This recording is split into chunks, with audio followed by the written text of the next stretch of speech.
I got so much motherfucking design on right now.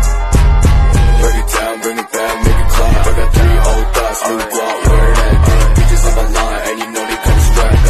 Assalamualaikum warahmatullahi wabarakatuh.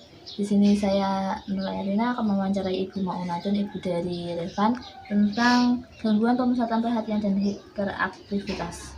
Jadi yang pertama, tidak kenal lelah atau aktivitas yang berlebihan. Ya, sering. Yang kedua, apakah anak mudah menjadi gembira atau impulsif? Ya, karena sering tertawa. Yang ketiga, apakah anak suka mengganggu anak-anak lain? Ya, tapi kadang-kadang. Yang keempat, gagal menyelesaikan kegiatan yang telah pendek dimulai tentang perhatian. Tidak. Yang kelima, menggerakkan anggota badan atau kepala secara terus-menerus. Ya, sering banget. Yang keenam, anak kurang perhatian, mudah teralihkan. Tidak. Yang ketujuh, permintaan yang harus segera dipenuhi mudah menjadi frustasi. Tidak. Yang kedelapan, sering dan mudah menangis. Ya, kadang-kadang. Yang kesembilan, suasana hatinya mudah berubah dengan cepat dan drastis. Tidak. Yang kesepuluh, apakah anak mudah meledakkan kekesalannya atau tingkah laku eksplosif dan tidak terduga? Untuk selanjutnya yaitu instrumen pemeriksaan Modified Checklist for Autism in Toddler atau IMCHAT. Yang pertama, apakah anak Anda senang diayun melambung di lutut Anda dan sebagainya? Ya.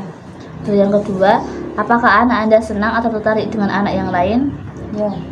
Terus yang ketiga, apakah anak Anda senang memanjat seperti tangga? Ya. Terus yang keempat, apakah anak Anda senang bermain ciluk ubat atau petak umpet? Ya. Yang kelima, apakah anak Anda sering bermain pura-pura, contohnya berbicara di telepon atau bermain dengan boneka atau bermain pura-pura yang lain? Ya. Yang keenam, apakah anak Anda sering menunjuk dengan jarinya untuk bermain sesuatu? Ya. Untuk yang ke-7, apakah anak Anda sering menunjuk dengan jarinya untuk mengindikasikan ia tertarik sesuatu? Ya. Terus yang ke-8, dapatkah anak Anda bermain pantas dengan mainan kecil seperti mobil atau benda kecil tanpa memasukkan ke dalam mulut, mengunyah atau menjatuhkannya? Ya. Yang ke-9, apakah anak Anda sering membawa benda di depan orang tua untuk menunjukkan kepada Anda sesuatu? Ya, sering. Terus yang ke-10, apakah anak Anda melihat mata Anda lebih dari 1 atau 2 detik? Ya. Yang ke-11, apakah anak Anda sering terlihat sensitif yang berlebihan terhadap suara berisik seperti menutup telinga? Tidak. Terus yang ke-12, apakah anak Anda tersenyum sebagai respon terhadap wajah atau senyum Anda? Ya. Yang ke-13, apakah anak Anda meniru perilaku Anda? Misal ketika Anda membuat ekspresi wajah, apakah anak Anda meniru Anda? Ya. Apakah Anda berespon ketika namanya dipanggil? Ya. Jika Anda menunjuk mainan yang ada di ruangan, apakah anak Anda melihatnya? Ya.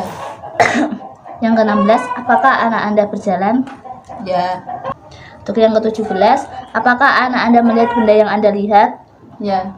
Yang ke-18, apakah anak Anda membuat gerakan jari yang tidak biasanya dekat wajahnya? Tidak.